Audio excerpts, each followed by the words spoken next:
And I'm Nancy Magee, Administrator for Board Support and Community Relations at the County Office of Education. And several of us, Claire and I, have been involved since sort of the beginning of how this all evolved, which is something I want to segue into. So thank you all for being here, and thank you for having us. Want to just give you some context and tell the story again. You may have heard it in different venues and different events, but for those of you who haven't, here's kind of how we got here. The County Office of Education was already collaborating with the Sheriff's Department on emergency response back in the fall of 2000, I guess it was 13. 14, 13, 12. A while ago. It was a while ago. Not this year. It used to be easy. It used to be last year, you know. Now all of a sudden I'm like, when was that? But my point is that we had connected in that September, October, we were doing some work together, and then it got to be December, and that was the December of the Newtown tragedy. So that was December 14th, I think, 2012. And after that tragedy, as you know, sort of the psyche of the country was shaken, and it hit parents in communities across the country really hard. The response in San Mateo County was no different. Principals were getting calls from parents. Principals were calling their superintendents. Elected officials were calling the county office. Everybody was calling everybody to say, what are we doing? What can we do? We need to do more. So under the leadership of Congresswoman Jackie Spear, the supervisors Adrian Tissier and Don Horsley, we convened a big meeting at Oracle in April of 2013. It was an all-day event. There were more than 300 people in the room. They were all the heads of all the agencies that do this work for schools and youth in our communities. So all the superintendents, all the police chiefs, all the fire chiefs, all the behavioral health staff, HSA staff, all the nonprofit executive directors, elected officials, government. It was a very powerful day, led by Jackie Spear. And that day we broke the program up into 3 segments. So the morning was about emergency response for schools when bad things happen in schools and how we can do better in that way. The middle part of the program was about expanded mental health supports for schools and youth in the community. And then the third part of the day was around information sharing, because we know that if we're doing good emergency response and we're also coordinating around mental health for youth in our community, that we're ultimately going to have to deal with the sharing of information and doing that in a legal structure. So at that event, we had everybody in attendance sign up for a task force in one of those 3 areas. So over the next year, we convened series of task force meetings. Those people who signed up for emergency response attended those meetings. People who signed up for mental health attended those task force meetings, and then we had the information sharing task force. And then in the natural progression of all of that work was the development of a structural organization called the Coalition for Safe Schools and Communities. And that's what this is now, sort of in real life. That vision is coming to play. And one of the pieces of the vision was to develop school-based mental health collaboratives that would meet on a regular basis in different regions of the county, so that your conversations could be localized and, to your own priorities and concerns here, and allow all the different partners who are working with youth around safe schools, positive school climate, increased mental health supports, to have conversations, develop relationships, increase communication, and ultimately develop some standards of best practice that everybody can share. So that's basically what you are here, is that one of the school-based mental health collaboratives. This is all brand new baby steps right now. I imagine by this time next year, this group will have a very real ingrained sense of purpose and what you get out of these meetings. Right now, you're still developing a personality who's right to be at the table. The idea isn't that you would trade in and out of who's sitting in your spot based on the topic. It's that you're here every time. Because we learned over the course of our work that one of the most important foundations of building safety nets in a community is learning what each of our jobs are. You know what you do, and you know how you operate, and you know how you do business, but your partners don't necessarily understand those things.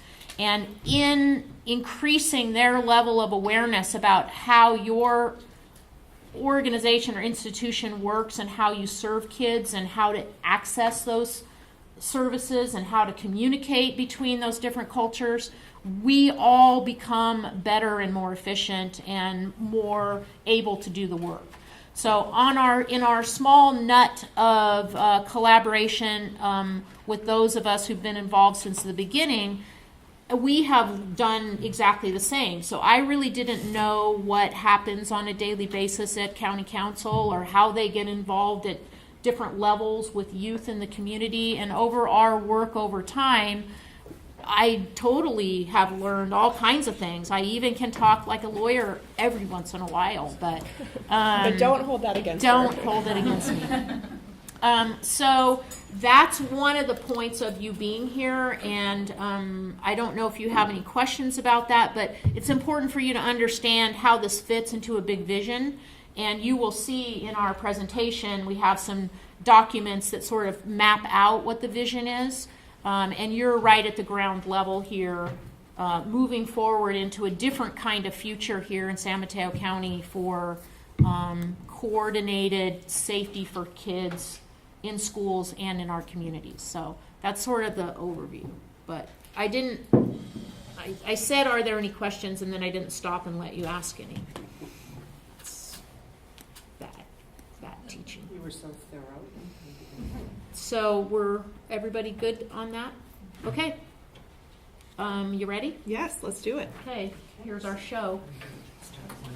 So one of the topics that we've been addressing in this work is around effective threat assessment for schools. I want to clarify that this is not about a suicide assessment protocol. This is different.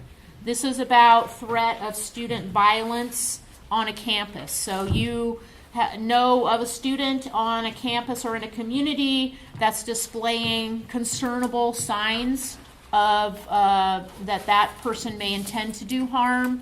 We want to be really careful in this work about not stereotyping or prejudging. So a good threat assessment protocol helps you or pushes you through steps and awareness and knowing what to ask and what to consider and how to gather all the information so that you can determine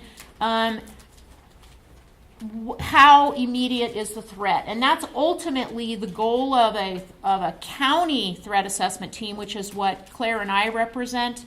By the next school year, we'll have paperwork and handouts for this, but it will be the CTAP team, which is the county threat assessment protocol team. And we will come into the mix when school districts or nonprofit groups are working with a youth for whom they've done everything they can in their own protocols. They've taken them through their own internal levels, and it's reached a level of concern by which they feel it's beyond them to manage. And so we know that in certain emergencies, certainly if something's impending, like at 2 o'clock this afternoon, you're going to pick up the phone and call the police, right? But it's not always like that, and sometimes you need to pull people together. There's certain situations that allow us to share information in emergencies that help us prevent a bad outcome. But in the end, usually we're not going to end up at that level. We're usually going to end up somewhere in the middle gray place where what do we do now?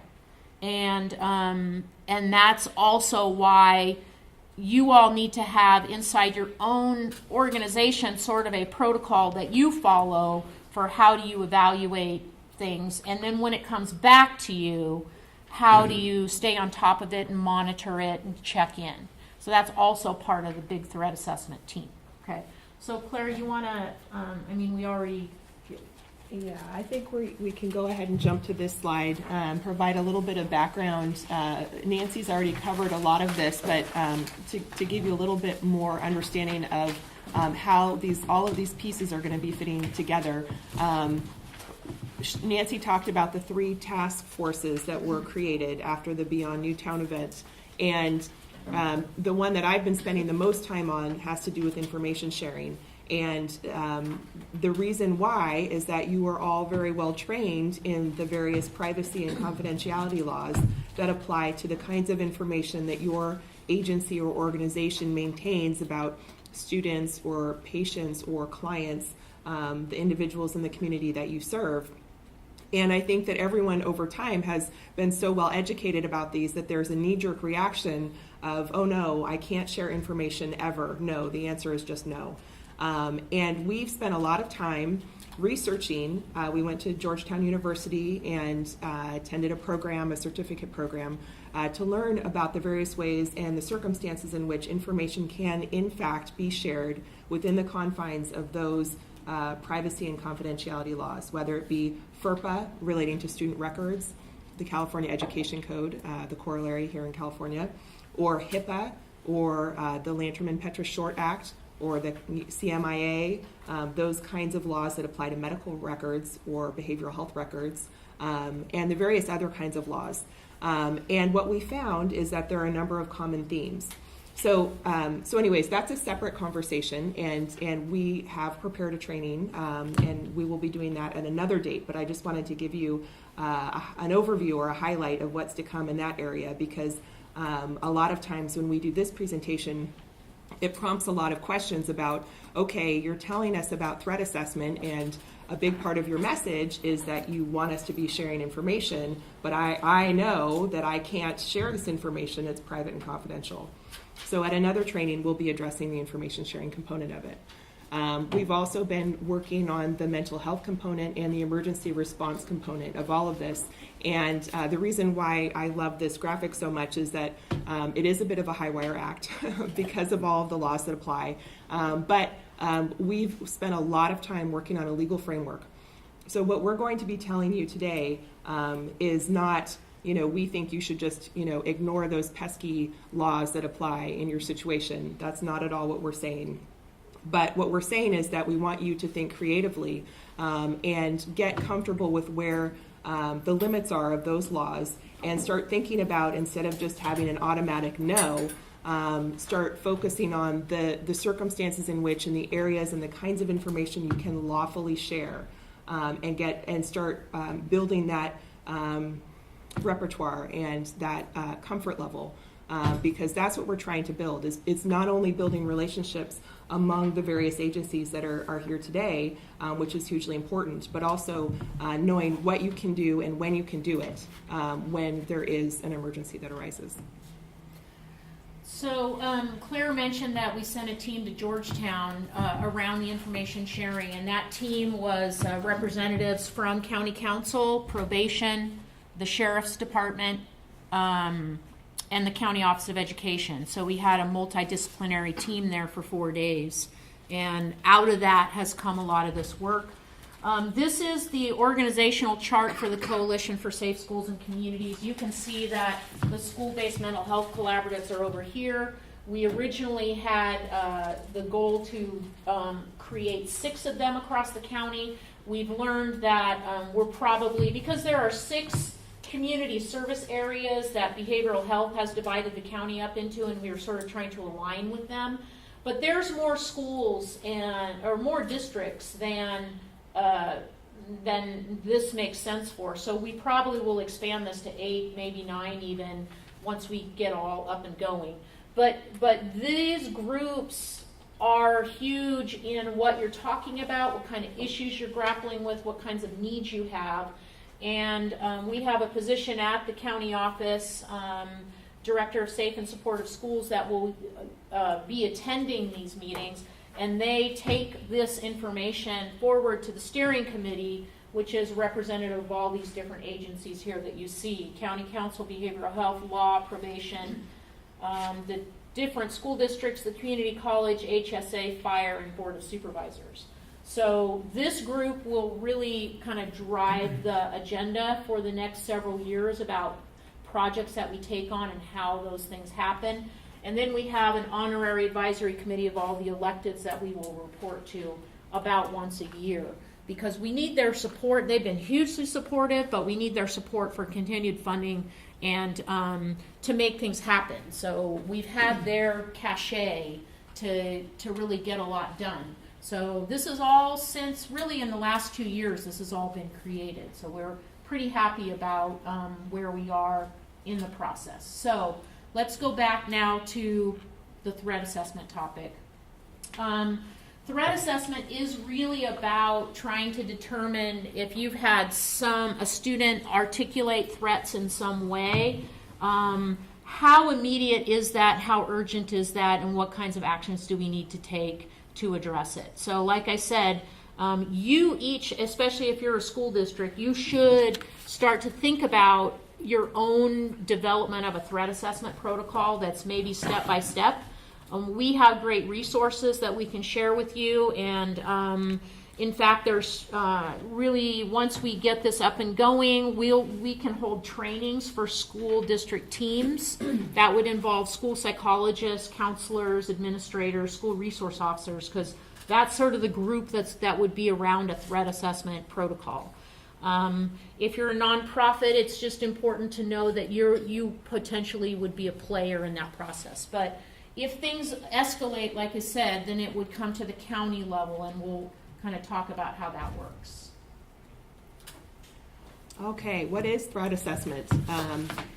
That's when somebody threatens to commit a violent act or engage in behavior that appears to threaten an act of violence. And this is called targeted violence. And there's a common misperception that I think is perpetuated in the media that somebody just goes postal one day, and that there's no way to prevent these kinds of incidents from happening. It's just one day they snap and nothing can be done.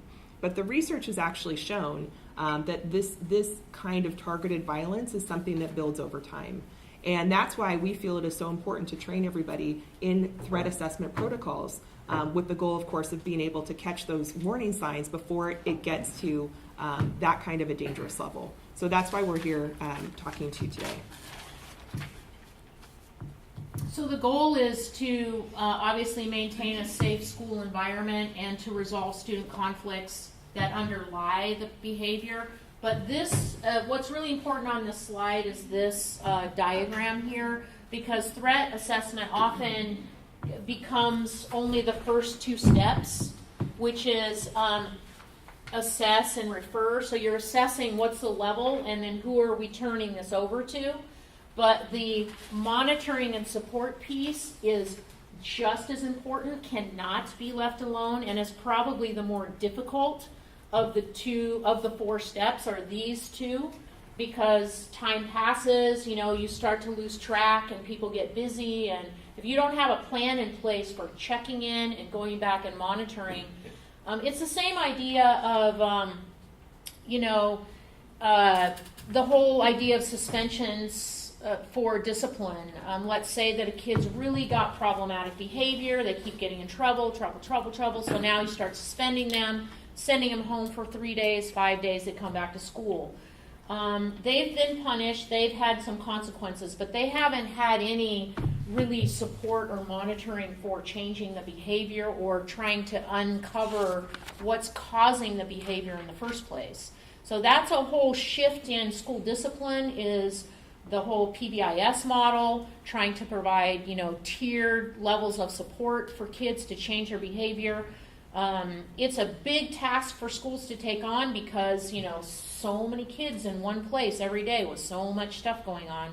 So it is a big task, but you have to know that if you're looking at a threat assessment model inside your own school or district, or you're supporting schools and districts in that work, the monitoring and support piece is just as important as the assessing. You don't just want to stop the violence, you want to help that family and that kid get better so that they don't go on the same path. Okay, 6 principles of threat assessment. We talked about this a little bit. Prevention is possible. That's really an important concept, and that's why we feel that this work is so important. The second point here, consider the context. That's really the fundamental concept underlying the information sharing, because for you to be able to evaluate a threat accurately, you need the most facts that you can get. And to consider the context, you need to know the situation in which the threat is being made. So one thing that you would look at would be the relationship between the student who's making the threat or engaging in threatening behavior and the intended victim, to be able to evaluate whether this is a serious threat or a not so serious, sort of blowing off steam kind of a situation. You also would want to have information about what's going on in that student's home life to be able to assess, is this kid under a lot of pressure? Are there a lot of other things going on that would contribute and make it more likely that the threat is going to lead to actual violence as opposed to just being a verbal threat or behavior. And you also, it's important to consider the context about what is happening with the student's peer group. There have been, in the follow-up from some of the school shootings, we learned that in some situations the student had been making rumblings or noises about wanting to harm others, and they were egged on, or their peers were also demonstrating antisocial behavior and really kind of pushed them along into that behavior. So those are just examples of pieces of information that are going to be able to allow you to evaluate whether a threat is serious or not so serious. Where on the spectrum does the threat fall? And the important part, and this goes into the next few points, is that you're really gathering facts. So you need to think of yourself as an investigator. You're really trying to get a clear, factual picture of what's going on, and not base it on your assumptions, not base it on profiles that you may have, which can be hard to do. Again, with all of the media attention whenever there's an incident involving a school, because it's every parent's worst fear, they want to paint it a story and they want to create a narrative. And so, following Columbine, we had this idea that male, white, disaffected youth, trench coats into the violent video games, that sort of thing, they really created that picture that that's your school shooter. Well, that's a profile, and that can, make it easier for people to think they know what's going on, but it's not factually based, and it could cause you to miss what's really happening and some other threats that are there. So this whole approach, what we're encouraging you to do, is not rely on profiles, but really focus on the facts of what's happening. And then, again, getting back to the information sharing, it's really important to try to gather as much information you can from multiple sources, because that's going to paint a much clearer picture about what's going on. So the folks at the school may see, a student acting in one way in that particular context, but if you had other pieces of information, perhaps from law enforcement, from probation, from a nonprofit that's working with the family, that could change how you view that information and paint a very different picture about what's going on with the student, and make you change your mind potentially about how serious the threat is. So we feel that it is very important because it'll really increase the accuracy of your assessment to gather facts and information from a variety of different contexts. And then the last point here is, the question is not, did the student make a threat? Because kids spout off all the time, and that's not particularly helpful. The question is, does the student pose a threat? And some students pose a threat without having made a threat. Again, I think it can be an oversimplification to just say, well, we overheard him on the basketball court saying, oh, I'm going to kill you, something like that, where when you look at the context, you think, oh, well, that was clearly in the heat of the moment, and he just got, pushed over. I mean, that student in those circumstances doesn't actually pose a threat. So that's what you should really be thinking about, is not just did the student make a threat, but does the student actually pose a threat? And that requires a lot more work on your part, because you need to gather a lot more information to be able to determine the context and make a judgment call about that. So, I know we probably need to go skip a couple maybe, or go over a few slides quickly, because we want to get through. So you can determine what's here, what's repetitive, or Okay, well, I think the notion here about what is a threat is to think broadly. It is threats nowadays can be communicated in a variety of different ways. I always feel old when I hear about what the kids are up to and how they're communicating with each other, and the technology. And I just learned about electronic burn books. Or something. There's an app, I don't even know. But there are all these new things that the kids are up to. And, whether it's Facebook or Snapchat or tweeting or texting or whatever it is that they're doing, just think broadly. It isn't, threats can be communicated in a variety of different ways. It's not just the face-to-face. But again, that plays into the context of the seriousness of the threat. And the last point, of course, weapons possession is presumed to be a threat because that shows planning and the ability to harm, unless the circumstances clearly indicate otherwise. But you should assume it's a threat. That's obviously much more serious because the ability to go from, sort of spouting off and, oh, I'm mad at you, or I hate you, or I'm going to get you, is there if they have a weapon. That's a much more dangerous situation. So there is a continuum here. Obviously, in schools, you guys deal with this all the time. Kids use figures of speech. I'm going to kill you. They don't. People use that all the time. They don't really mean that. It's just a figure of speech. Then you get to jokes, fleeting flashes of anger. We're going up the chain here to where it's really something very serious. Some kids just love to cause a disruption, and it's attention seeking, and it becomes a habit and something that they like to do. And then there's intimidators, and then you've got warning of impending violence. So just to note that as you do your assessment, you're probably your students that you're looking at are probably going to end up somewhere on this continuum. Okay. And it's okay if they're down here or down here, but if you end up with seeing them in 6 months, they might be up here, and it's important that you have documented this part so you can see that this arrow is going this way. And it's also important to intervene with the kids when they're down at the lower end of the spectrum because, of course, they may not appreciate how their behavior or words are being interpreted. And that this is a very serious matter.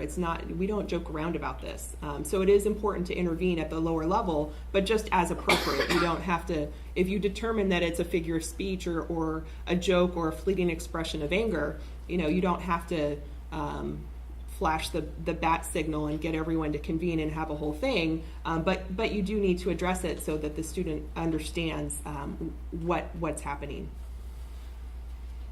So the process is to evaluate the threat as soon as possible. It involves conducting interviews with the person who makes the threat, the people who are receiving the threat, or any witnesses you have, collecting written statements and keeping those written records, considering the circumstances and intentions, considering the age of those involved, the credibility of the witnesses, previous discipline history.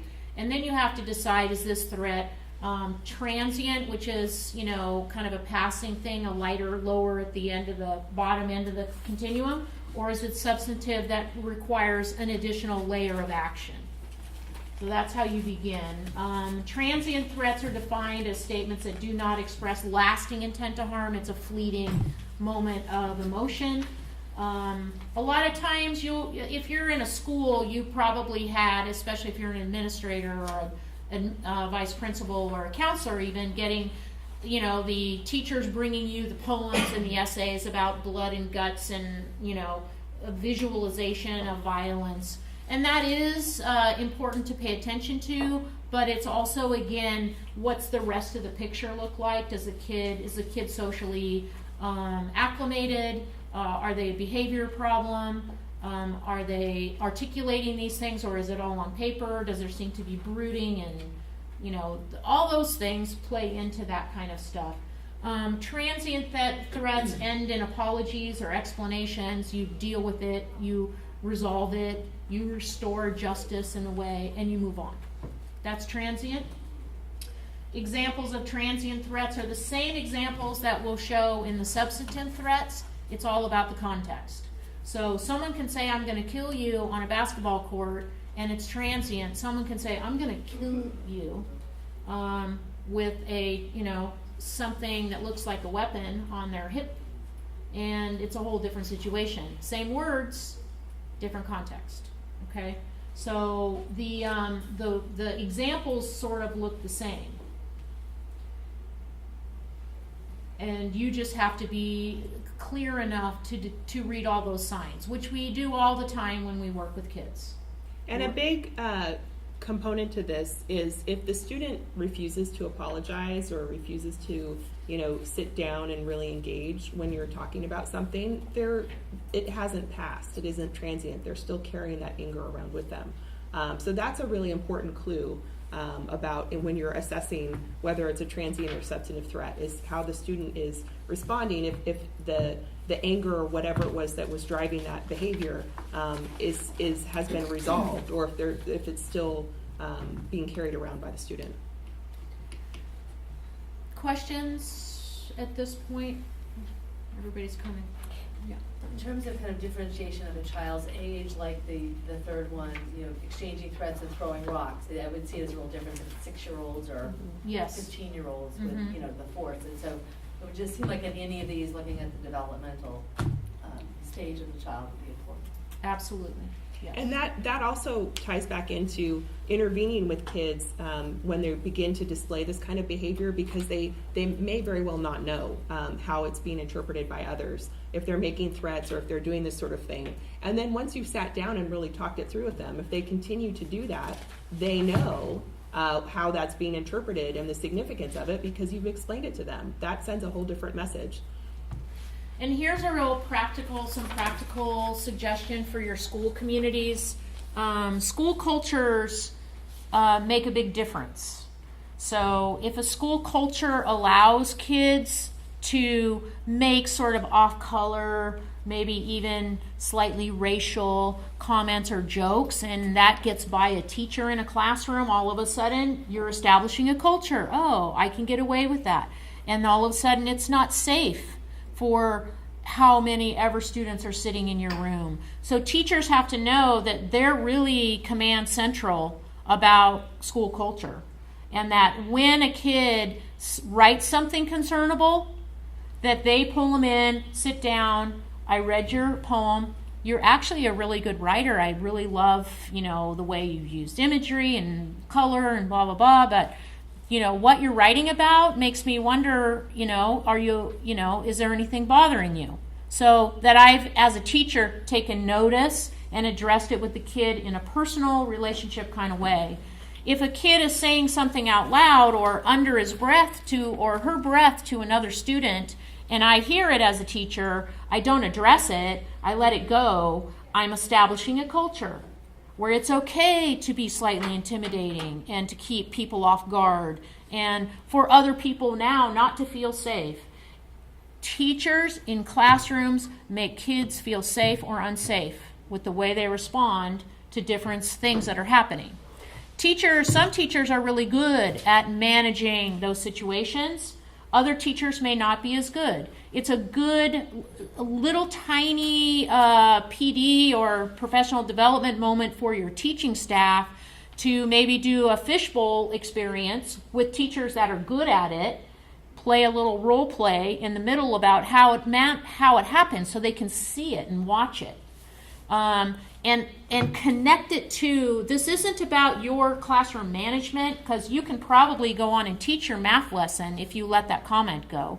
And your kids are going to get grades and nobody's going to know.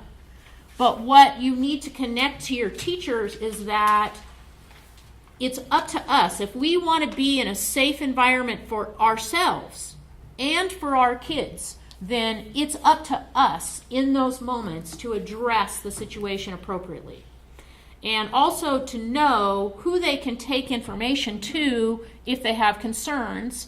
And that's it when it comes to your counseling staff or your administrative staff.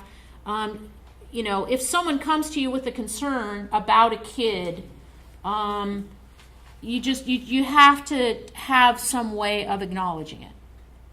Write it down on a piece of paper. I'm going to look at it tonight. Send me an email. Put a red exclamation mark on it. I'll get back to you. Okay? Because if people feel like it's not going to matter, you're not going to listen or pay attention, they're probably not going to bring it to you.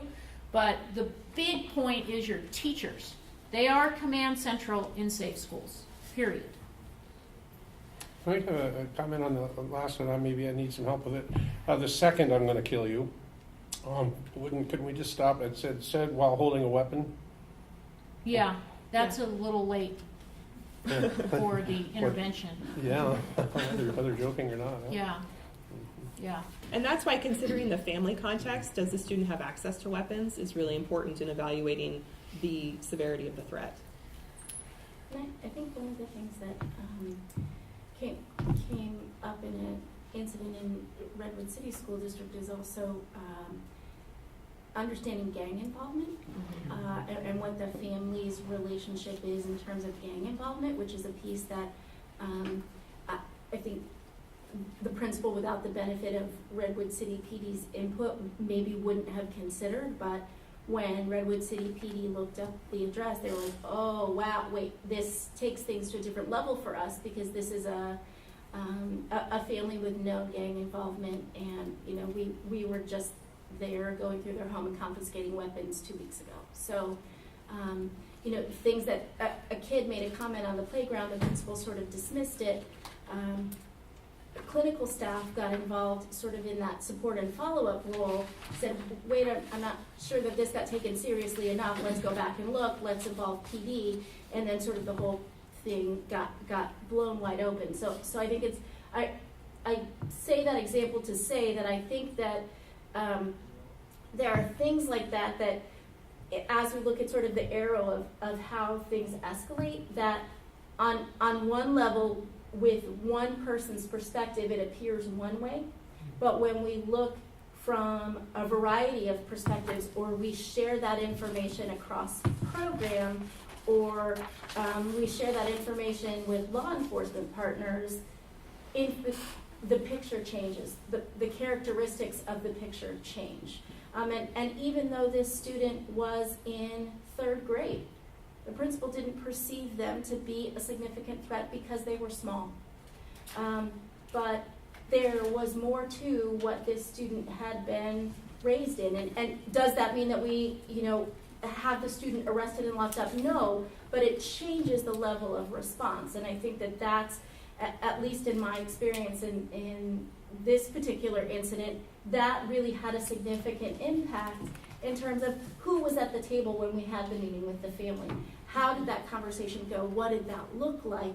Was much different than when the principal thought that they were just going to have the child stay in the office for a day. So That's a perfect example of what we're trying to do, because once you got that additional information about the context of the behavior, that changed your assessment of the level of risk. So when we go back to the protocol and the process, if you know that the situation's clearly transient, the situation does not lead you to be concerned in a big kind of way, you're going to do what you always do: reprimand, notify the parents, take some disciplinary action, have the student make amends, attend mediation counseling, say I'm sorry, resolve, move forward. That's a transient threat. If it's clearly substantive, or you're not sure, something, you know, gut level is really an important thing. So you have a feeling there's something making you uncomfortable about the situation. Then you need to pursue it further. You're not done with your protocol yet.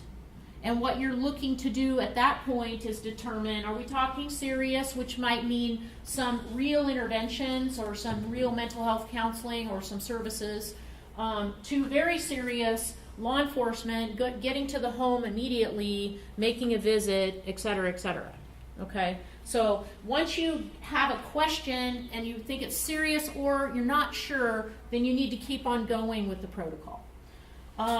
If you feel it's serious, you do need to take immediate precautions always to protect the victims, including notifying them and the parents, notifying the students' parents who maybe articulated the threats, consider involving law enforcement, refer the student for counseling, mediation, discipline, and monitor. If you've got very serious, you need to take immediate actions to protect everyone involved, notify parents on all sides, consult with law enforcement. That means get them involved. Don't wait, make a call. Begin possibly a mental health assessment of the student, discipline, monitor, and in the event that you're not sure what to do and you have a sense that other organizations or there's other involvement with this student, then you can call the CTAP team, which right now is me, my phone number, or Claire's phone number, which is in the PowerPoint.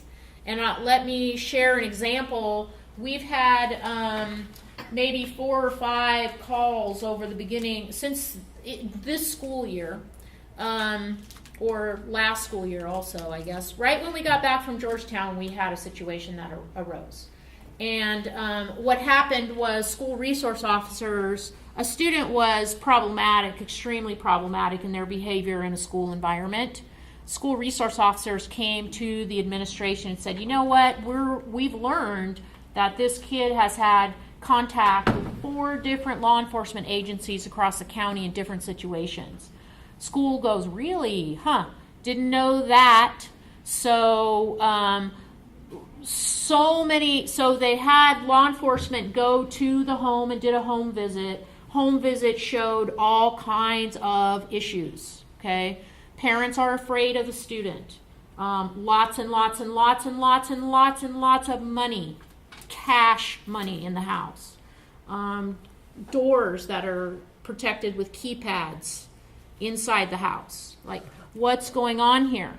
Parents not being cooperative because obviously feeling a little bit intimidated. So again, escalating. We're not sure what's going on here. The student has made no immediate threat of violence, has not displayed any violent tendencies, just sort of bizarre behavior, okay?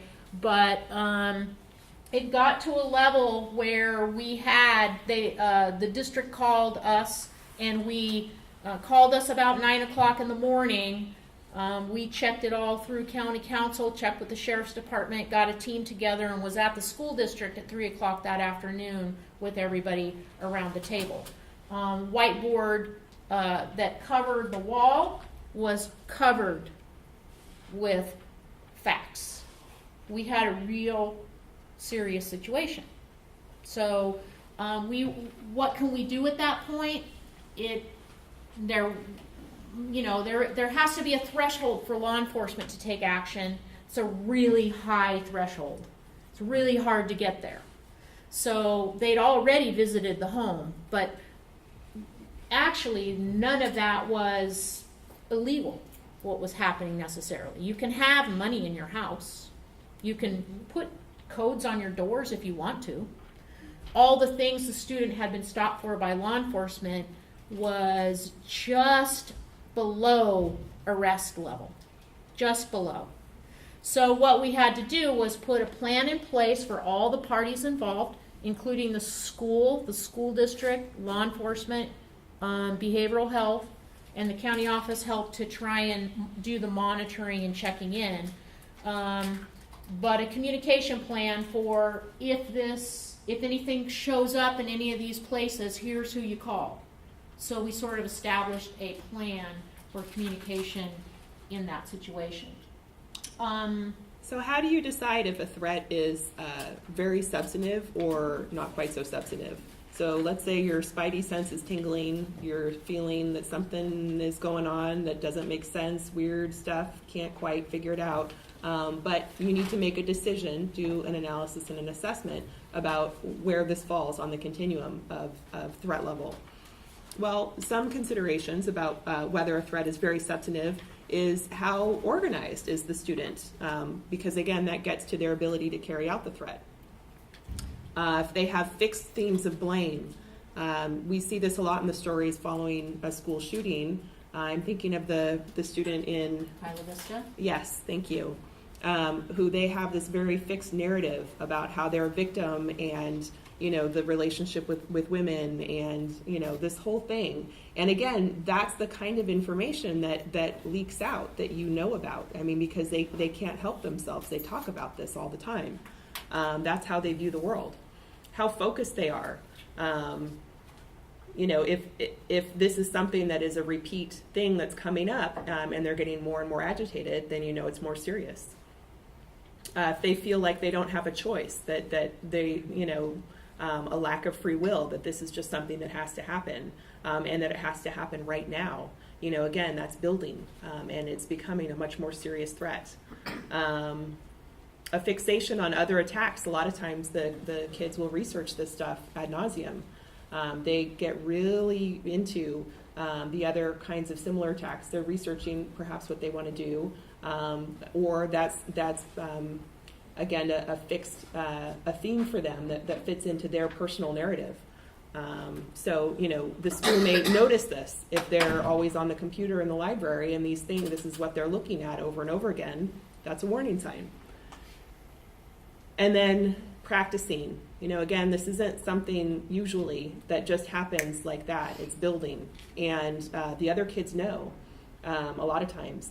And that's why it's so important to build that culture, what Nancy was talking about earlier, with the teachers, that this is not acceptable, and that the teachers are or other school staff, everybody on the school site, are resources for them, and that there's a trust that's built, that this will be taken seriously and that something will be done. Because a lot of times the perpetrator will talk to the other students, their group of friends, and some of them will reinforce the antisocial behavior and say, yeah, you should do it, I'll just stay home from school that day. But sometimes, other times the students will report to a trusted adult, and that's what you want to have happen. So you want to build that culture at your school site where the other students who may hear about what's going on will tell somebody about it, because then you can intervene. So the sheriff's department was working on a campaign, if you see something, say something. And that can be adapted for kids. If you know something, say something. And it's all in the context of protecting and creating safety for them. But it gives kids who might be conflicted sort of the final answer. If I know something, I'm going to say something. And creating the culture that's not being a snitch.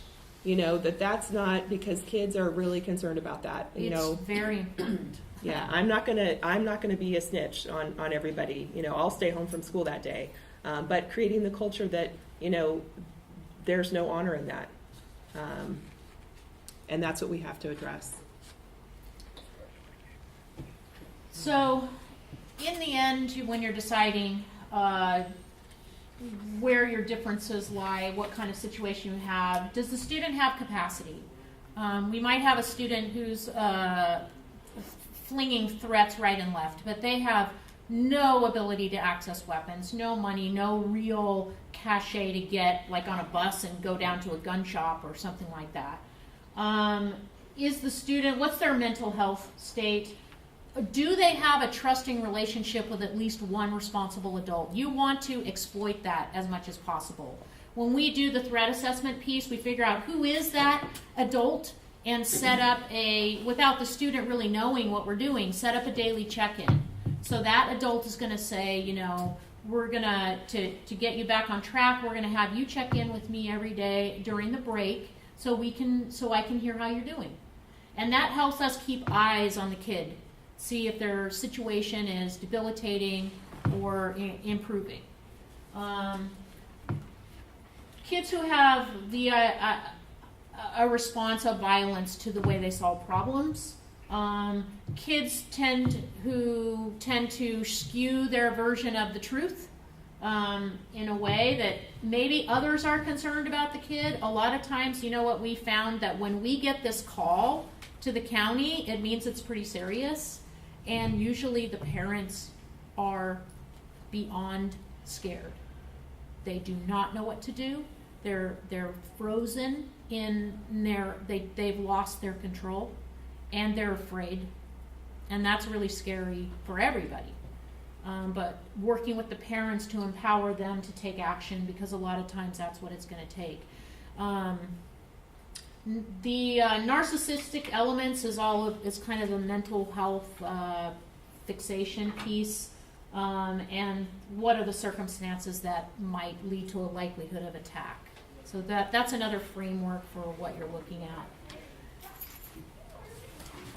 So Nancy already mentioned the CCAP team, but we're here to help you.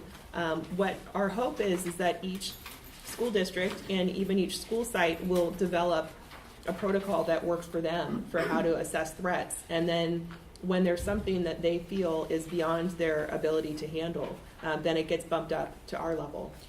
And next year, you can expect that we would have some offerings at the county office for threat assessment training, where you could bring teams, and we can help school districts develop a very solid protocol that they can follow, and just a greater understanding about how all of this works.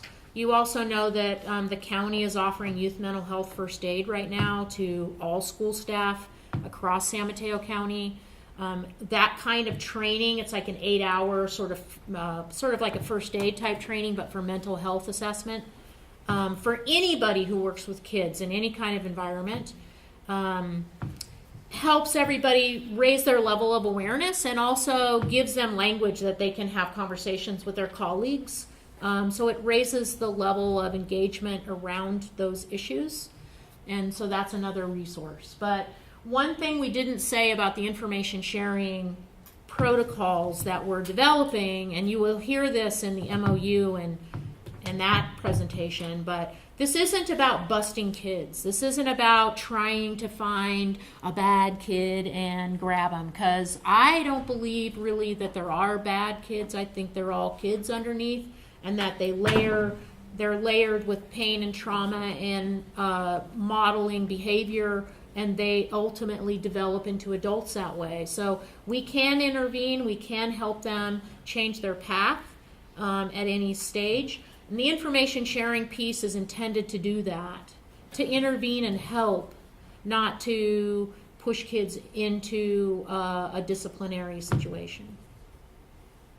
So, so that's, I think, the extent of our information. Now, it would be good to hear from your points of view, again, in the context of the collaborative. The vision down the road is that you guys will start to drive your agenda and prioritize what are those concerns that you have that you want to talk about as a group. And it might be something like, we need to figure out a protocol for, and I know San Mateo Union High School District's already working on this, but a protocol for a 5150 call from a school, okay? And that could be really something very important to you.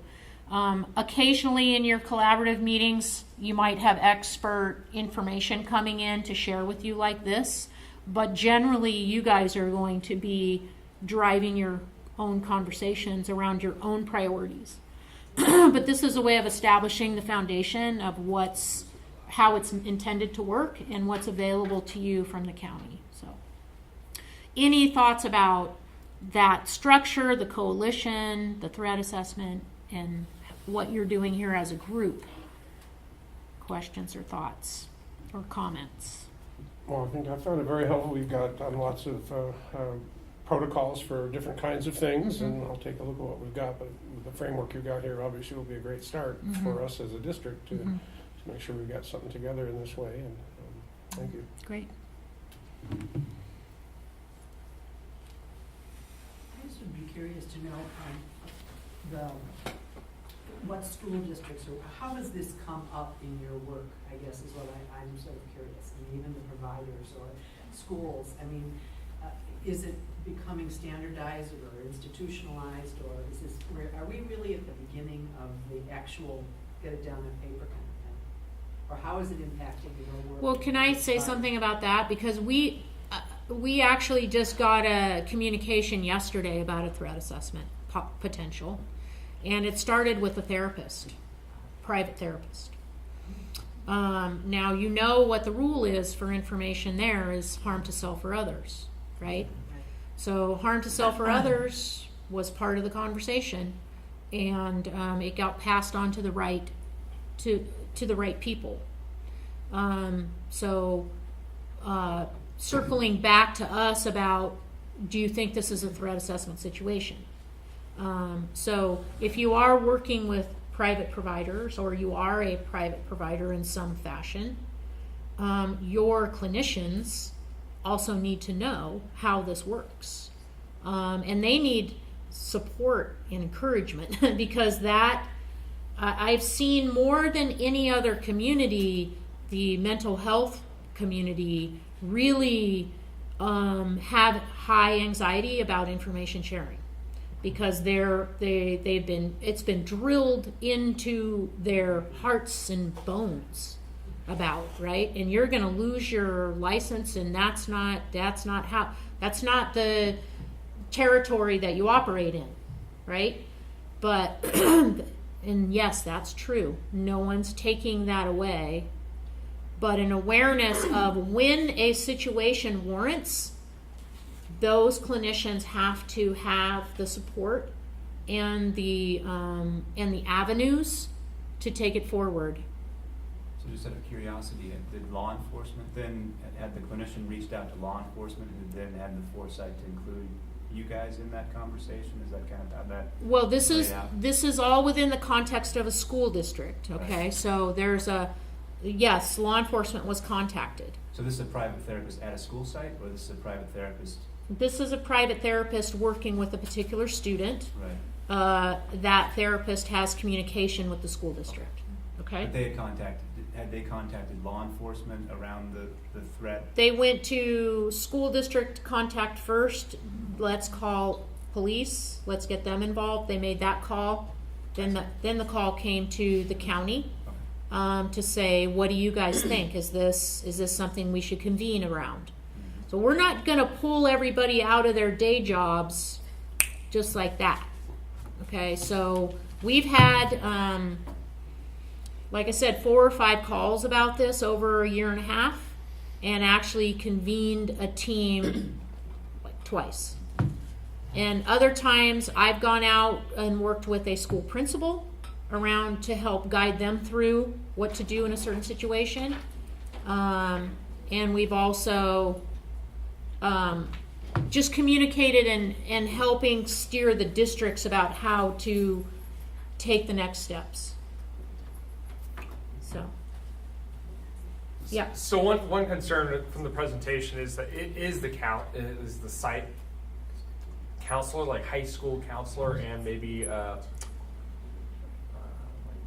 safety counselor on a site, and because a lot of them come from outside agencies, but some of even district employees, there does need to be some, speaking for my district, but I imagine most, level of training about what to put, because the employee is transient also, so sometimes they'll come and go, and that information might not be readily available unless there's a database to sort of hold it.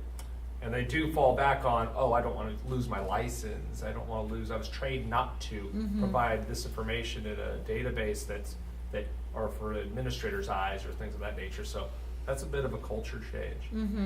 But it's an important shift, I think, because if you're going to say you have all the information, it can't be, please see so-and-so for more information. Well, so-and-so is no longer an employee here.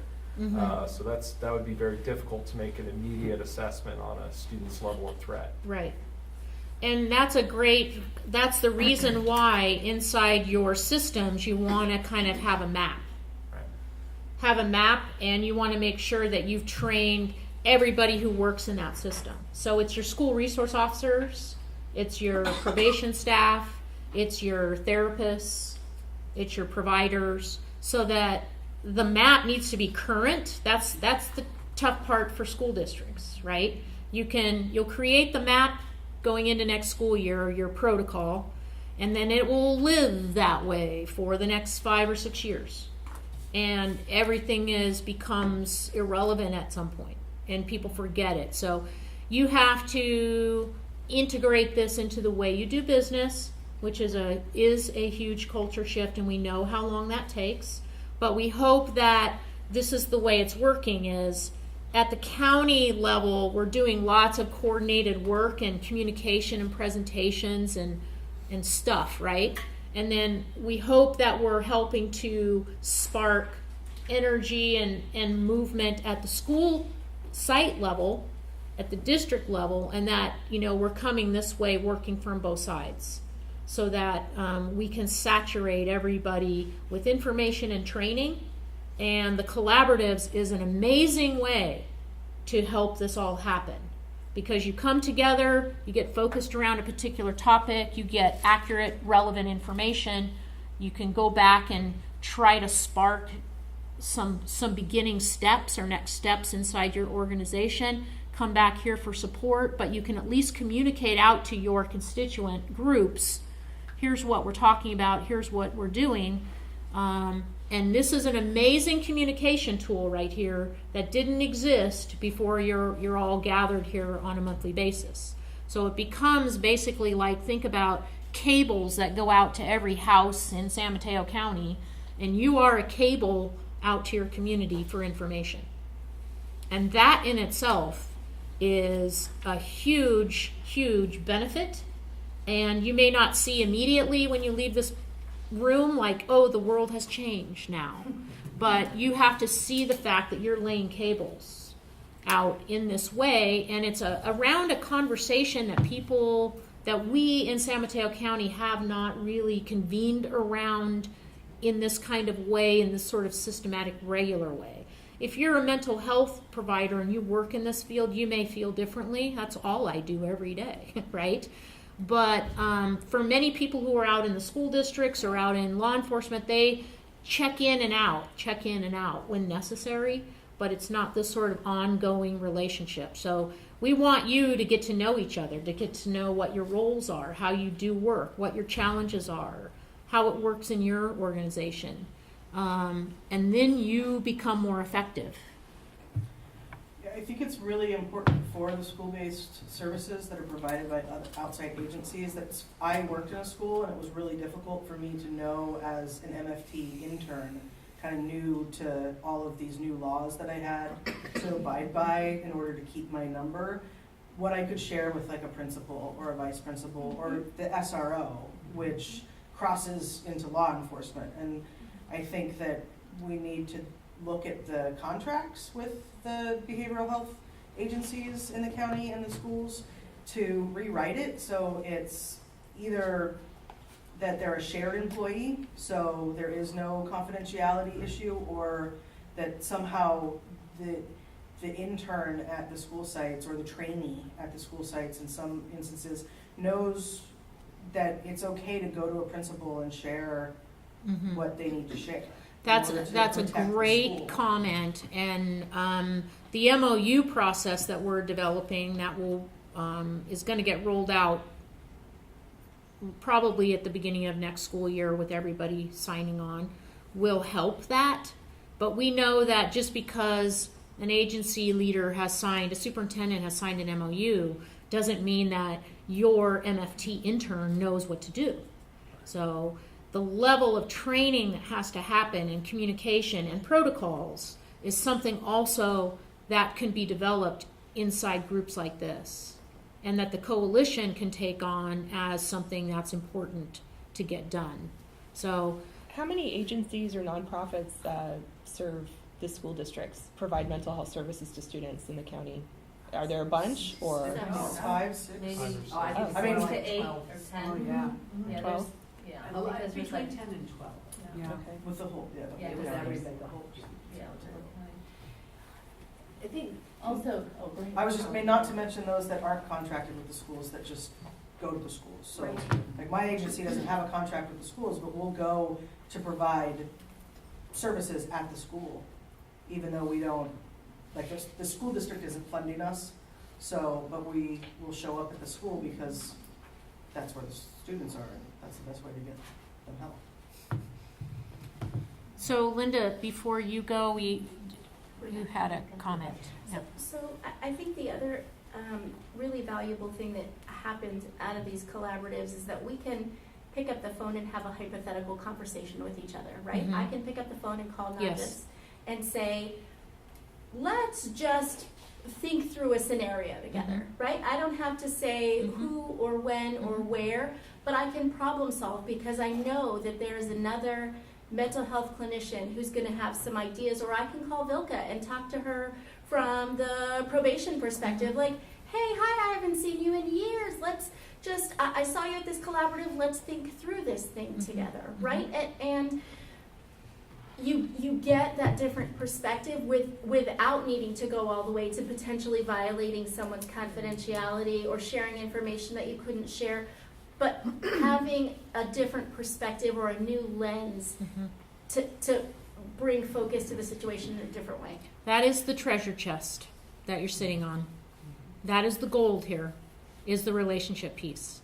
What we've accomplished here in all of our work in the coalition, you may not really all understand how much it is and how great it is, but we only did that because that we pick up the phone and call each other, Right. where before we didn't know each other. Right. And so that's invaluable.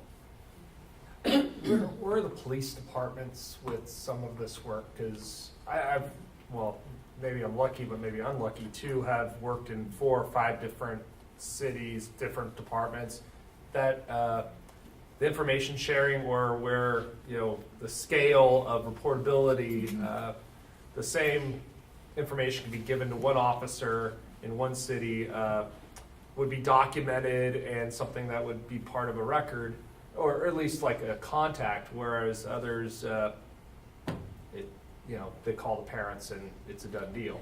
So, this work hopefully will make that better. It's never going to make that situation go away entirely. Okay.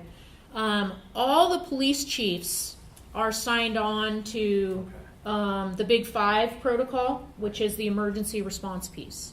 The fire chiefs have all signed on to the Big 5. They're represented on the steering committee. They're aware of the whole big picture, the mental health piece, the information sharing.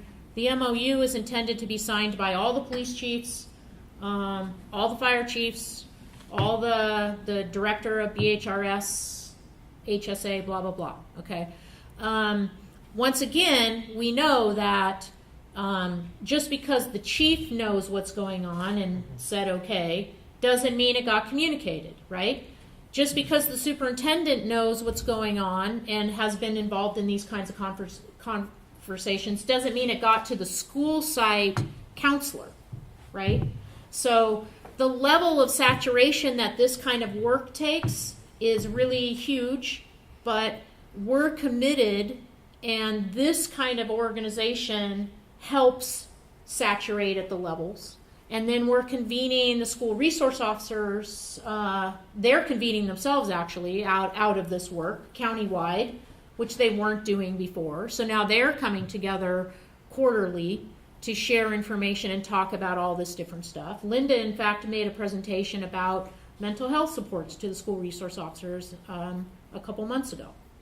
So, John? So I appreciate the way you're saying that it then affects in a positive way more organizations and more people, because so the chief signs on and then the SROs start organizing themselves, and they've had multiple meetings now and presentations, but also like San Mateo PD, they have a case manager who for juvenile, and they're working on a juvenile diversion program now. They went to Georgetown, learned about how you might be able to put something in place. They brought it back. They're now creating some options for kiddos who are apt to get into trouble. So the work can then positively infect organizations throughout our community. So it's just starting, Yeah. but the ripple effect could be enormous. You also are champions here. Hopefully you're champions of the work. So you're sharing it with your your supervisors, your leaders, your community, your colleagues, and you're promoting that this is actually really cool what's happening. That's that picture with the safety net, the 3 nets around a legal framework. We went to a Safe Schools conference in August. That was a statewide conference. There were about 900 people in the room. And I attended all kinds of breakout sessions, listened to all the keynotes. Didn't hear one place where these 3 pieces were being integrated and attacked together as an integrated model. And I can say that the only reason we really had the ability to do this is that we've got a congresswoman and some board of supervisors and a probation chief and a county superintendent and a sheriff that are all in. They've been attending meetings about this stuff. They've been paying attention, asking questions, wanting what's next, how you doing? Let's have an event. Let's do this. Let's do that. So they are all in, and because of that, we're unique. You know, it's hard to go to a county and find that level of elected buy-in. So it's still not even. It's just a little tiny pea pod about what it can become, and you guys can take it to a whole nother level to make it be what you need it to be. That's the whole beauty of the collaborative. Right? So the idea is commit, come, be here, make it important, don't miss. You know, communicate with each other. Linda, I skipped over you. That's fine, that's fine. I think you might be taking over anyway here for a minute, right? Yeah, For the but- last 5 minutes, yeah. Yeah, Okay. but just briefly, just a couple of thoughts. One is that, similarly to Claire, how you said that, you know, when they find somebody's done a really a violent act, most people knew about it. It wasn't, you know, just out of the blue. I think it's also similar for kids who do end up getting violent on the campus, you know, even in fights or different things are going on. Usually before they need to be 5150'd or it's even being considered or they're getting really aggressive, people have noticed it. And I think that's where it's really important that intervening early, not waiting and thinking, oh, well, what can we do? But most of those kids are showing some signs of distress, you know, a little bit like what Rebecca was saying, that if there is the available counseling on the campuses or through our collaborative, people can know, geez, the schools can know, geez, if this child's having really some difficulties, let's talk to the parents. Let's get, you know, encourage them to seek some supports, either at the school site or outside. Let's get them to sign a release of information. So we don't have to wait till we all can waive that, but to let the parent know, to really help your child do really well and be successful. If we can work together with the school, it's really, you know, if we can work as a team, we're likely to be more successful. So I think working upstream is really, really important. I also think that with the threat assessment, just a couple thoughts on that is, I think what's really important is how you've outlined the levels of threat, because I can't tell you how many kids get 5150 because we receive those at the hospital, because some kid told a kid on the playground, I'm gonna kill you. No, you know, and there's times when there's not a further discussion, and police are called, the 7-year-old's off, and I'm like, really? And they're like, I didn't mean that. So I think educating folks about this is really important. And then lastly, I would think you might want to have kind of a basic protocol that would make it easy for schools to adapt, because I think we could spend 5 years before the 23 districts will ever be able to each end. So I just think that we have like that's next the step. framework, Definitely. and then they can kind of plug in Yeah. their folks. Mhm. That'll So work. then that people can work Yeah, on. template. Yeah. Yeah, Yes. and then that That'll be- protocol can go to Yes. the Yeah. outside providers. Mhm. The flip side of that is as good of work as all of our schools do, I think that our outside providers could educate around mental health and risk assessments of other, Mhm. rather than, you know, mass violent risk right. assessments for the schools, for the counselors. That we've, you know, I think each school has different kind of sets of counselors, where they have like tons of experience in mental health and they have a PPS, or they just have a PPS and they know how to program a kid, but they're really not good at mental health kind of connections with kids. That the outside providers that do services in the school could set up a training to train the counselors on how to identify it, because even though a lot of people have noticed, well, I knew he was a little off, but, you know, he's an IB student, so. Yeah. But, like, that doesn't, you know, the counselor needs to be able to catch what's going on with the kid and have the want to bring it forward to one of the mental health providers on the campus, too. And to reach out to the parents, families often have their own stresses, which is what's the children are reacting to. So kind of finding out, do they need support? Do they not have food? Are they not have housing? You know, the basic support. A lot of times, you know, you can find out other things that the child needs, and that's what we're looking at in the diversion program. Is when because I'm involved with that project. If a youth does a minor law offense, then we're going to divert them out. Well, let's do an assessment of the youth and the family to really see what are they need as a family and the kid, to then come up with a plan to try to get them on track. That's kind of the thought. In terms of application at schools for that identification of needs and then addressing it and monitoring it, one thing that's being used in some districts and that we've done at one of the middle schools here in San Mateo Foster City is this concept of a care team, and it's called something else in some other districts. So what it is where teachers or other school personnel can make referrals to a team that consists of administrators, counselors, school psychs, teachers, special ed teachers, and they look at what the concern is. They look at lots of different data or information about the students, come up with a plan of action to address whatever the needs are that are identified, and then monitor it over time. So we've done weekly meetings doing that, and I think it's a really valuable way to monitor and track student needs and to intervene at an earlier time.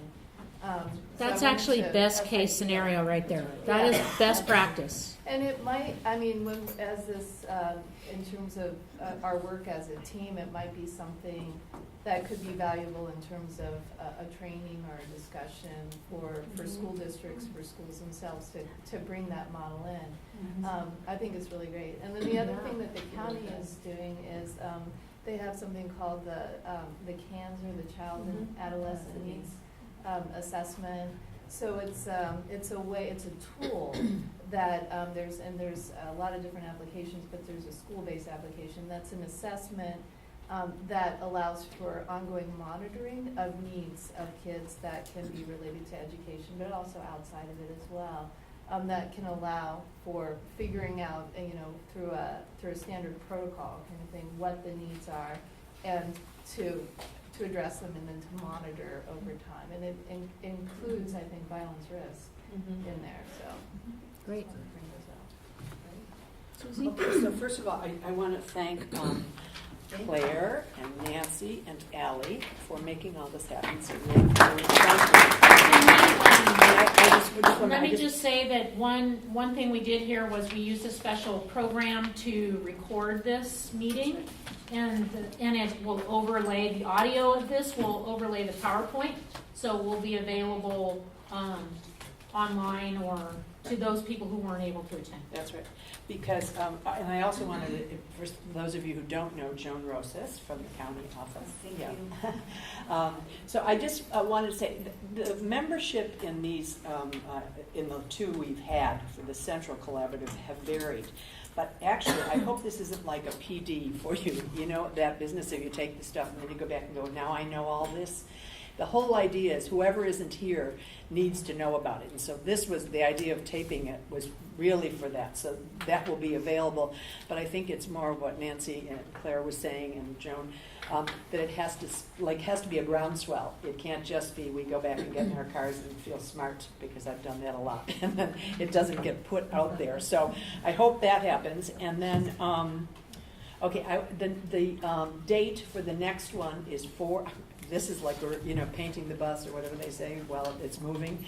It's April 23rd, just so you know that. And it will be here, and Claire will be doing that. And that one is so important. And that's when I think you and maybe someone else who's making policy should come. And they can't hear this enough, because it's changing, I think, a frame of mind about information. And that's going to come at every level. So, what time on April 23rd?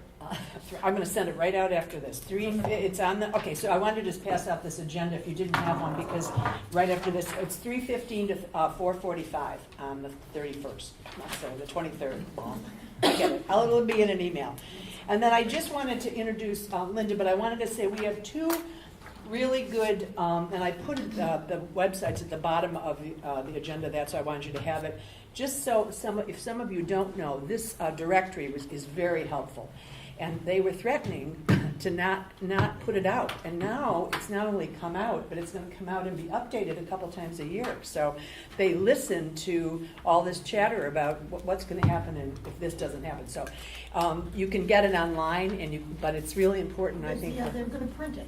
They're printing it, so Yeah. it's there, and it's in English and So they Spanish, can and you do it. can request it. You used to be able to go over to the library for something, The Human annex. Service Agency is printing it, so if you need copies. Oh, that's great. So, yeah, so I Just put call. the, Just call. Take your old one, there's a number on the back. oh, good, Yeah. okay, yeah, because we gave those out a lot.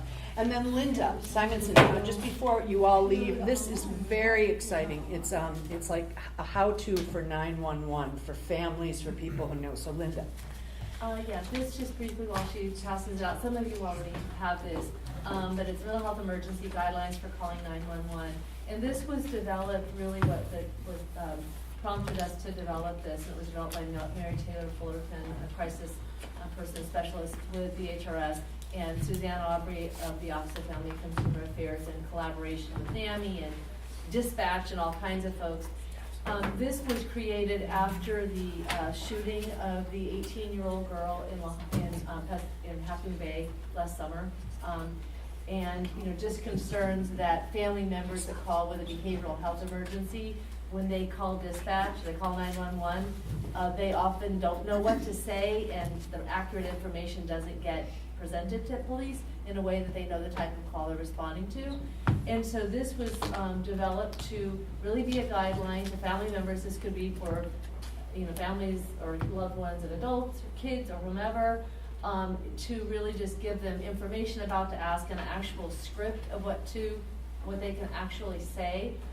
When it says calling about a CIT officer, that's explained on the back here. And that's a crisis intervention trained officer. It's just asking dispatch for a CIT trained officer. There won't always be one available, but you can ask. And we're trying to train, some dispatchers might not know what that is, but if you ask, there's a chance that you will get someone who's gone through that training. It's a 40-hour training for law enforcement that we do week-long to really help give them a heightened understanding of intervening in mental health crises.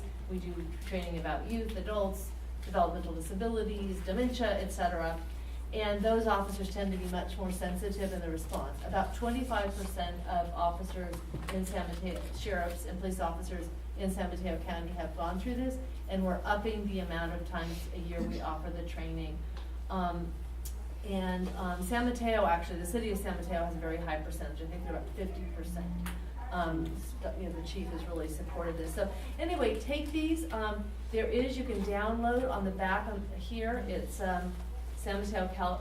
Yeah, I wrote it at the bottom of the agenda. It's on the bottom of the agenda. It's on the bottom right here. There's a more elaborated explanation of a lot of this, and they're in the process that we're about to finalize this being provided in Spanish.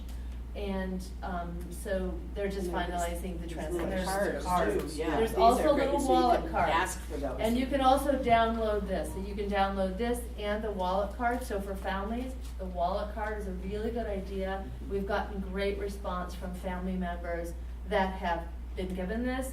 And just anecdotally, at our community service area meeting in Half Moon Bay about a week ago, the supervisor, our mental health supervisor, said the brother of the young girl who was killed in that incident with the sheriff was at the meeting and was really appreciative that this had been produced, and really feels that this, and the team that worked for this young woman really felt that this honored her, and that it's kind of in that memory to really try to prevent, to do whatever we can to try to prevent another bad outcome. So to honor your time, Linda, thank you very much, and thank you all for coming, and please try to come back for the information sharing and nudge the people who were in Carmel. It'll be here, I don't think it's in this room, I think it's in the foyer in the back, but we're keeping them here, so everybody remembers. One's coming there.